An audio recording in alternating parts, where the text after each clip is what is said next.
describe him to me. And Muslims, look at the description of your Rasul. And for some, this would be the first time you hear what your Prophet looked like. I saw a man of striking appearance.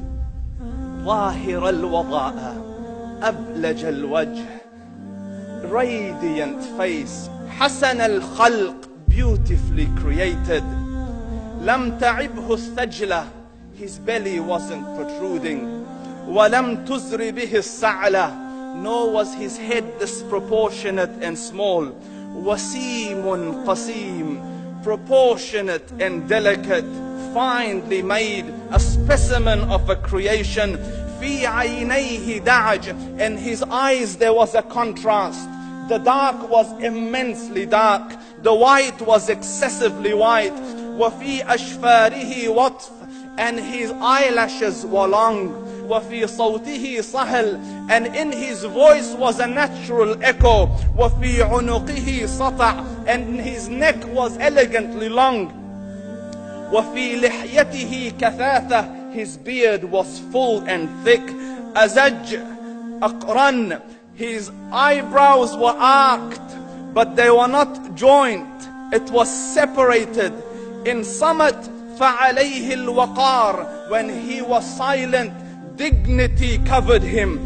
وإن تكلم سماه وعلاه البهاء, and when he spoke, it was audible and clear, almost commanding and overtaking. أجمل الناس وأبهاهم من بعيد, from afar the most striking and outstanding in appearance. وأحسنهم وأجملهم من قريب, and when he came near, the best of them and the most handsome of them in closeness. حلو المنطق, such an exalted and sweet level of logic. Like when he used to speak, it was so coherently logical, it was smooth and easy to understand. فصل لا نزر ولا هذر, he was to the point, not excessive nor too short. كأن منطقه خرزات نظم يتحدرن, his logic, his utterances, his words were like jewels coming out of a necklace, calculated, polished, one after the other. It would flow magically. ربعة, he was medium in height. Your eye didn't have to strain to look up at him, nor was it tedious to look down at him. He was a comfortable sight to look at. له رفقاء يحفون به, he had friends, the people that were with him, they were working around him to try to serve and protect him. إن قال سمعوا لقوله, when he used to say something, they used to hearken to what he used to say. وإن أمر تبادروا إلى أمره, when he commanded, they used to compete to fulfill the command. This is Muhammad Rasulullah. This is Muhammad Rasulullah. Anas ibn Malik says, he says, I came out one night, it was the full moon night.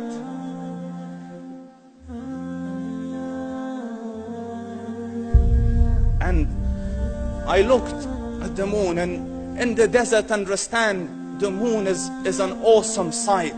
It is smooth, it is radiant, it is clear, it is gentle compared to the scorching sun at which they are used to.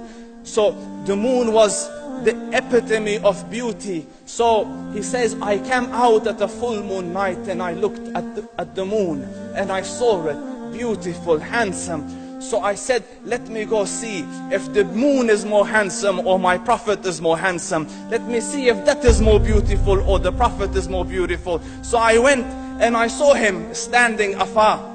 So I looked at his face and I looked at the moon, and I looked at his face, and I looked at the moon, and I looked at his face, and I looked at the moon, and he said, Wallahi, he was more handsome than the moon in its entirety. That is just the look of your Rasul. Aisha radiyallahu anha says, I was sewing with the needle, my needle dropped in the dark, I couldn't find it. I said, Ya Rasul, I can't find it. He moved his face close, and I swear, out of the radiance of his face, I found my needle. And the Prophet ﷺ was mind-bogglingly handsome. But his handsomeness was covered with waqar and jalal and hayba. The Sahaba say, when we used to sit at his feet, two feelings conflicting would come on the heart. The first one, you wanted to look at him. You wanted to behold the majesty of his face. And when you wanted to look up, shyness used to overtake you, so you used to look down. Amr ibn al-As says, I sat with him many times, but if you ask me to describe his face, I can't describe it. I wouldn't be able to look up to him ijlalan wa ta'zeeman. I couldn't look up at him. And that is why he didn't have the problems that Yusuf alayhi salam had.